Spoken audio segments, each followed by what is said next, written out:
El siguiente segmento tiene contenido o opinión. La entrevista en A Primera Hora. Analizamos los hechos del momento junto a sus protagonistas. 6:49, gracias a Cris Cabezas que nos pasa una información que a su vez fue posteada por los periodistas Carlos Zacoto y Dayana Monroy de Teleamazonas. Como no hay dinero de sobra, como hay dinero que sobra, entre comillas, el sobra, el Ministerio de Economía tomó prestado $425 millones entre 2016 y 2019. A esta operación se la conoce como fondeo de liquidez y está amparada en la ley. Esto escribió Carlos Zacoto. Dayana Monroy, también de Teleamazonas, escribía: el Ministerio de Economía tomó prestado $425 millones del sistema público para el pago de accidentes, el SPAT. Se comenzó a hacer en el gobierno anterior y este lo sigue haciendo. Es una alerta que generaron los colegas periodistas. Gracias, Tere Benéndez. A mí también lo de la transnacional me jaló de los cabellos, créanme. Presentar aquello como una alianza público-privada, por Dios. Pero son las cosas que pasan. Bueno, saludos cordiales, ya tenemos reportes de sintonía desde Manta, en la provincia de Manabí, desde Puerto Viejo también. En Manabí tenemos una gran audiencia, allá nos escuchan a través de 88.5 FM Estéreo. Atención Esmeraldas, tenemos audiencia a través de 97.5 FM Estéreo. Gabriel Rivera fue legislador, fue asambleísta constituyente, fue 2 veces legislador, fue gobernador de la provincia de Esmeraldas.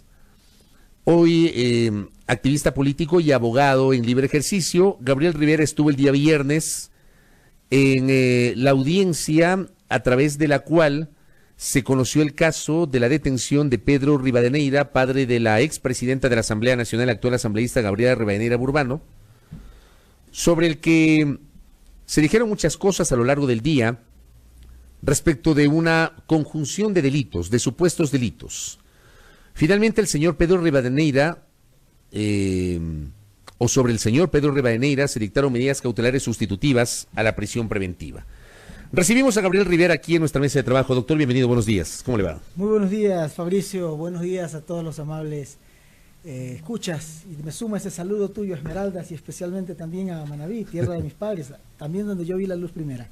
Usted es manabita de nacimiento, pero esmeraldeño. Sí, nacionalizado. Nacionalizado, ¿no? Bueno, ¿qué pasó el viernes? Cuéntenos. Bueno, este es uno de los casos quizá más emblemáticos, o que podrían llamarse más emblemáticos, de lo que en América Latina se ha denominado lawfare. Hay una violación al debido proceso grosera, y lo voy a tratar de resumir rápidamente, por favor, Fabricio. La Fiscalía, a través de la fiscal Jimena Moina, ha formulado cargos en contra de mi representado, don Pedro Rivadeneira, un hombre de 63 años. No le dan las sustitutivas por ser de la tercera edad, como se ha dicho, por otras razones. Entonces formula cargos acusándole de enriquecimiento privado no justificado o injustificado. Primero, Fabricio, ¿cómo puede haber enriquecimiento privado injustificado si no te han pedido que lo justifiques? Se lo investiga por cerca de 8 meses. Y un buen día, unas pocas horas después de que su hija parte al exilio, allanan el lugar en donde él estaba descansando en la noche, durmiendo, y lo apresan. Entonces no le han pedido que justifique un determinado incremento patrimonial, pero además que en la audiencia la Fiscalía no pudo demostrar, toda vez que le hacen un examen por parte de la UAFE desde 2012 hasta 2018. Pero ¿qué pasa? Que esa figura de enriquecimiento privado injustificado se introduce en el derecho penal ecuatoriano en el 2014. A partir de 2014. Con el nuevo COIP. Desde luego. Entonces, si a ti se te hace un examen desde 2012 hasta 2018, tienes que separarme aquello que es correspondiente de 2012 a 2014 y 2014 a 2018. Desde luego. Pero en ese periodo, además, esto es muy grave realmente, se establece que tiene... Supuestamente confunde pues la Fiscalía lo que es flujo de depósitos con lo que es incremento patrimonial, y adivina, Fabricio, cuánto es lo que la Fiscalía le imputa como enriquecimiento privado injustificado. ¿Cuánto es el monto? $55.637. Pero ¿sabes tú lo que dice el propio COIP, vigente a partir de esta figura del 10 de agosto de 2014, en el artículo 297? Te hago la pregunta. No, ¿qué dice? El enriquecimiento privado injustificado es a partir de los 200 salarios básicos unificados. Si tú multiplicas $380 por 200, te da $76.000. Pero le imputa a la fiscalía 55.600. O sea, está por debajo del rango que dice el mencionado artículo del Código Integral Penal. Pero desde luego, y esto es gravísimo, porque entonces, ¿cómo nos explicamos que se le da esto? Entonces le pone como delito, le acusa como delito base asociación ilícita. Pero si tú tienes un delito base, quienes ejercemos el derecho conocemos esto, tiene que haber un delito fin. Entonces, la asociación ilícita es cuando dos o más personas se ponen de acuerdo para cometer delitos para delinquir, que son de 5 años, son hasta 5 años. Por lo cual fue Jorge Glass sentenciado por ese delito. Yo no he sido abogado Jorge Glass, pero esa es la figura que se sí, utilizó con Jorge Glass, por eso lo menciono. De 5 años para abajo. Y entonces, tienes que tener un delito fin por el cual te asocias, pues, ¿no es cierto? ¿Cuál es este delito fin que dice la Fiscalía? El delito fin es el enriquecimiento privado injustificado. O sea, ganar dinero que no lo puedes justificar. Pero si nunca te han pedido que lo justifiques, ¿cómo puede ser injustificado? Sin embargo, ha corrido a través de toda la prensa, o parte de la prensa nacional, no puedo decir toda, y más que nada en redes, de que se encontraron en las cuentas de don Pedro Rivadeneira más de $5 millones. Aquí viene una segunda cosa. Hay 2 personas procesadas. El uno es Mauro Flores y el otro es Pedro Rivadeneira. Se ha afirmado también por parte de la más alta, quizás, autoridad del Estado, de que se apresó con varios millones de dólares al padre de Gabriela Rivadeneira y además a un pariente. Yo quiero decirle al país, porque esto debe conocerse, que no hay el tal pariente. Mauro Flores no es pariente, ni político, ni consanguíneo de la familia Rivadeneira. ¿Quién es Mauro Flores? Mauro Flores es un conocido comerciante de vehículos y además de otras empresas allá en la provincia de Imbabura. Entonces, incluso es representante de conocidas marcas de vehículos allá. Yo no soy abogado de él, pero fíjese lo que dice la Fiscalía. Se había dicho, se había circulado en medios que eran 5.900.000 u 800.000. Eso le iba a preguntar. ¿Pero qué dijo la Fiscalía? Se habla de reportes sobre supuestos movimientos financieros inusuales por cerca de $6 millones, $5.900.000, casi $6 millones. Movimientos inusuales. Sí, pero no corresponden a don Pedro Rivadeneira, y además esa cifra es totalmente descabellada, porque la propia Fiscalía, fíjese usted, Fabricio, cuando va a hacer la formulación de cargos, dice: no podemos acoger el informe de la UAFE de $5.900.000, solo son $2.600.000, cifras más, cifras menos, solo son $2.600.000. Y entonces, yo que estaba en la audiencia, recuerdo que Mauro Flores dijo: si me hubieran pedido documentación al respecto, yo lo hubiese podido aportar y no estuviera detenido. Entonces, realmente esto es lamentable. Yo no sé por qué la Fiscalía puede actuar de este modo. Es un modo atrabiliario, creo que es un modo injustificado de ejercer la potestad pública penal. Pero no 5.900.000, 2 millones. Igualmente es mucho dinero para hablar de movimientos. Usted dice... ¿Pero qué corresponde eso a don Pedro Rivadeneira? A eso le pregunto, eso le quería preguntar. ¿Por qué se puede aseverar esa plata fue movida por el señor Flores y no por el señor Rivadeneira? ¿Existe ese movimiento o no? El movimiento de dinero tiene que responderle el señor Flores, pero ¿qué tiene que ver en eso Pedro Rivadeneira? ¿Por qué vinculan al señor Rivadeneira? ¿Por qué lo detienen? Esta investigación no inicia por temas del señor Flores, inicia porque don Pedro Rivadeneira era administrador de un hotel llamado Flamingo en Atacames. Entonces, administrador, no dueño. No. Él no es el dueño de ese hotel. ¿Sabe por qué lo despidieron a don Pedro de ello? Porque el dueño se hostigó que el SRI todas las semanas le pida información y diferentes entes de control del Estado anden buscando qué había por allí, hasta que el dueño le dijo: mire, usted me causa muchos problemas, yo no le puedo dar empleo aquí. La propia Fiscalía dice: como no mantuvo comunicación ni hay mayores cosas que lo vinculen con los propietarios del Hotel Flamingo, lo seguimos investigando por 8 meses y encontramos una relación, ellos dicen una asociación ilícita con el señor Flores. ¿Cuál es la relación con el señor Flores? Que el señor Pedro Rivadeneira le ha vendido una casa. Esa es la relación. Le vendió una casa en $171.500 y dice la Fiscalía, ahí está la prueba de que hay asociación ilícita. Pero si es el señor Flores le vendió una casa al señor Rivadeneira. Claro, porque el señor Flores se jubila, tenía una casa aquí en el Valle de los Chillos, la vende hace muchos años y compra un terreno. ¿Quién se jubila, Rivadeneira o Flores? No, perdón, el señor Rivadeneira se jubila, se regresa a vivir a Ibarra, él compró un terreno, él vende acá en Quito una casa en el Valle de los Chillos, compra un terreno allá, construye una casita y luego vende su terreno y su casa. Esa es la relación. Entonces, dice la Fiscalía, ahí está la prueba de la asociación ilícita, porque el señor le ha vendido una casa al señor Flores. Entonces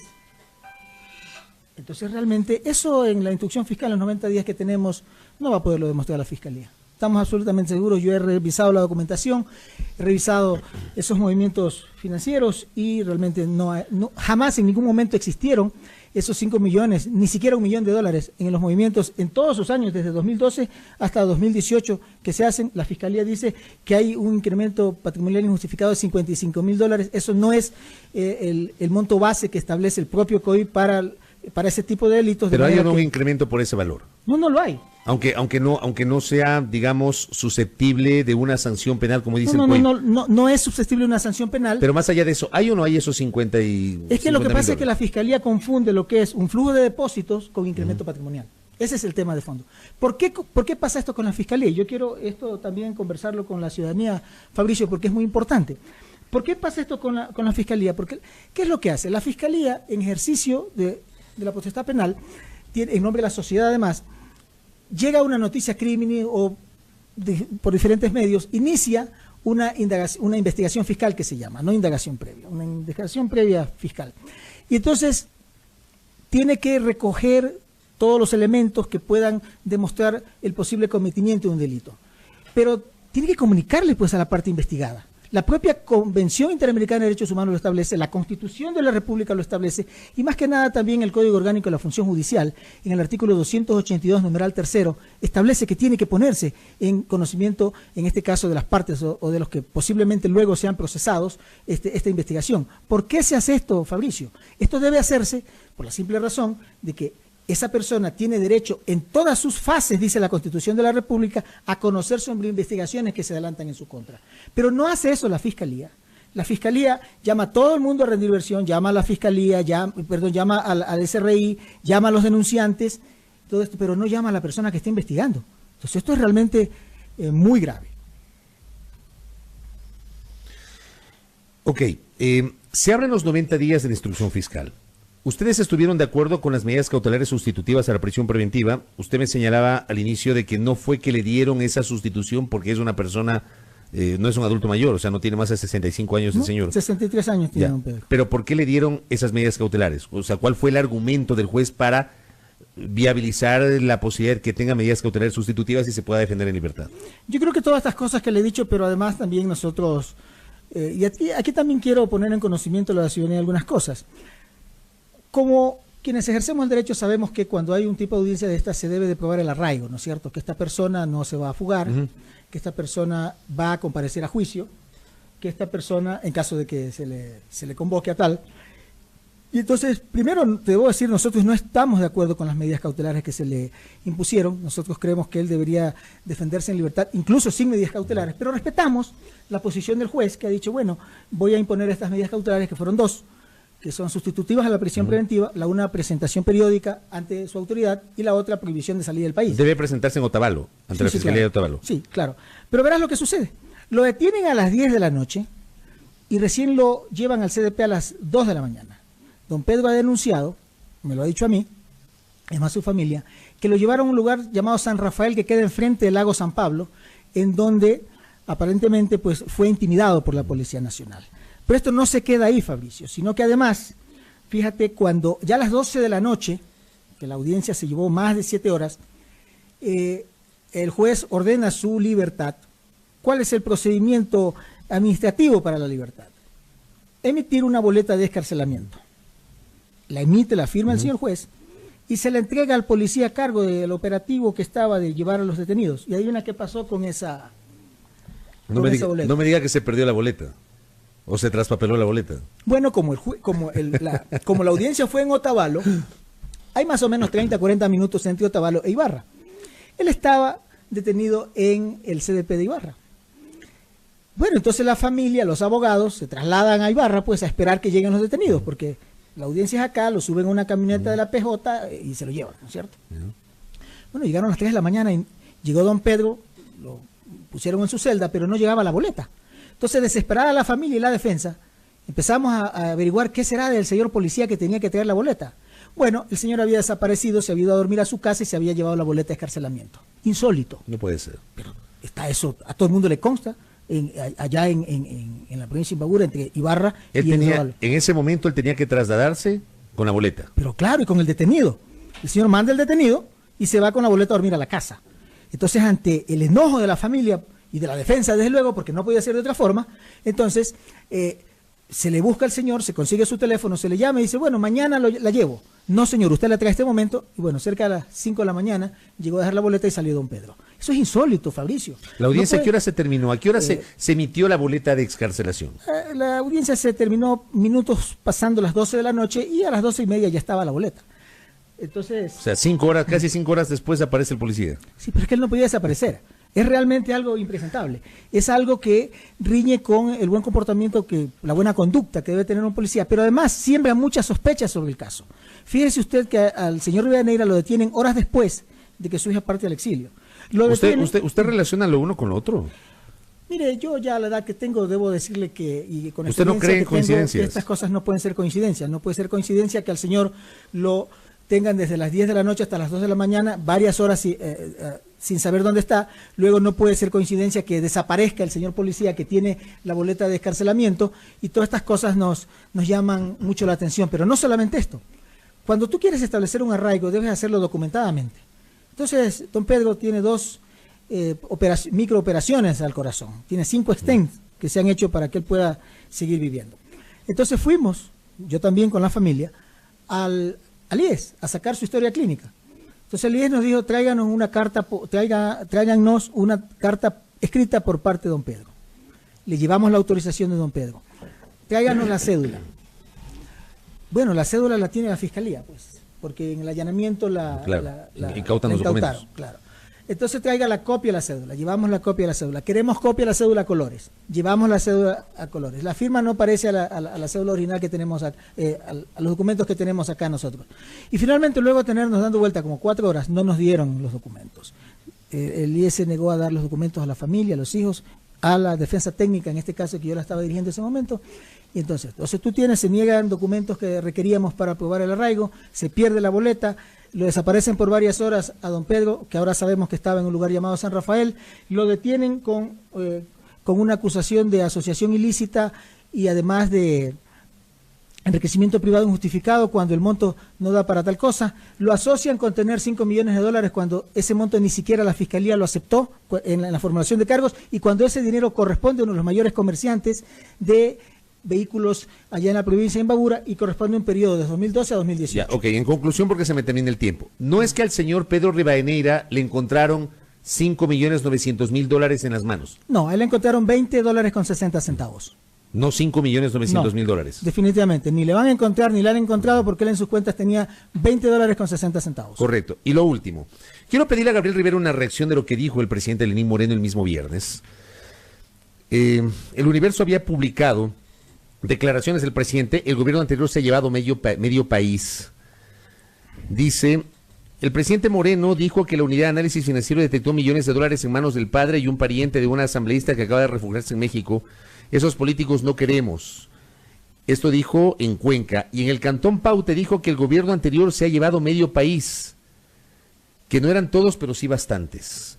Le hago esta pregunta y le pido una reacción porque usted fue parte de ese proyecto político desde la Asamblea Constituyente de Montecristi. Usted fue 2 veces legislador. ¿Qué opina usted de esta declaración del presidente Moreno? Decirle al señor presidente Moreno que él fue parte del gobierno anterior. Entonces, si el gobierno anterior se llevó medio país, ¿cuánto de ese medio país le corresponde a él? Tiene que responderle al país, él como presidente de la República. Pero además yo quiero concluir esta entrevista, si es que tú me permites, por favor, Mauricio. Pitágoras dijo en algún momento que si sufres una injusticia debes consolarte, porque la verdadera tragedia la sufren quienes las cometen. Las declaraciones del señor presidente de la República son insólitas, son inexactas, son absolutamente desafortunadas. Él ha dicho que se encontraron $millones en manos del padre de Gabriela Rivadeneira, aseveración que jamás podrá comprobar. Él ha dicho además que estaba involucrado un familiar de Gabriela Rivadeneira, y el señor Mauro Flores no tiene absolutamente ningún vínculo familiar, ni político, ni consanguíneo con el señor Mauro Flores. No tiene con Gabriela Rivadeneira. Con Gabriela Rivadeneira no existe ese vínculo. De manera que esas desafortunadas aseveraciones del señor presidente de la República nunca las podrá comprobar. Pero esto, desgraciadamente, la política en el Ecuador ha llegado tan bajo, el ejercicio del poder se ha desprestigiado de tal manera que ya hemos sido víctimas anteriormente, en mi provincia en especial, sobre este tipo de declaraciones. Yo fui gobernador de Esmeraldas y yo impulsé con toda la fuerza posible ante las autoridades correspondientes, y además lo hizo el expresidente Correa también, porque sin cuya decisión no hubiera sido posible la construcción del puente sobre el río Mataje. Para nosotros era una gran noticia, porque es unir el mayor puerto petrolero colombiano del Pacífico con el mayor puerto petrolero ecuatoriano, que es el puerto de Balao.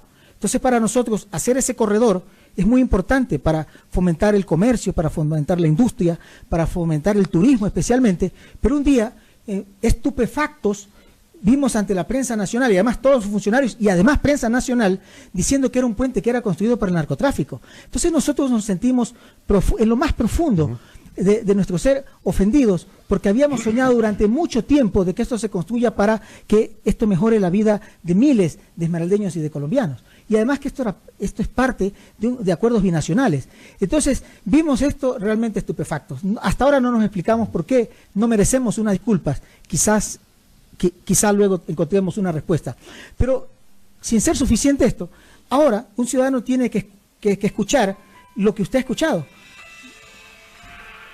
Dicho no por un abogado de libre ejercicio profesional, correcto, sino que dicho nada más y nada menos que por el presidente de la República. Por eso, para concluir, le quiero insistir, si sufres una injusticia, consuélate, porque la verdadera tragedia la cometen aquellos que la ejecutan.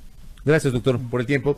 Gabriel Rivera, quien patrocina ahora mismo la defensa del señor Pedro Rivadeneira, padre de la expresidenta de la Asamblea Nacional y actual asambleísta Gabriela Rivadeneira, sobre el caso que fue de dominio público el pasado viernes y la sustitución de las medidas cautelares que pesaban inicialmente sobre él. Vamos a ver cómo evoluciona este caso. Gracias a nuestro invitado, 7:10 en la primera hora. Pausa.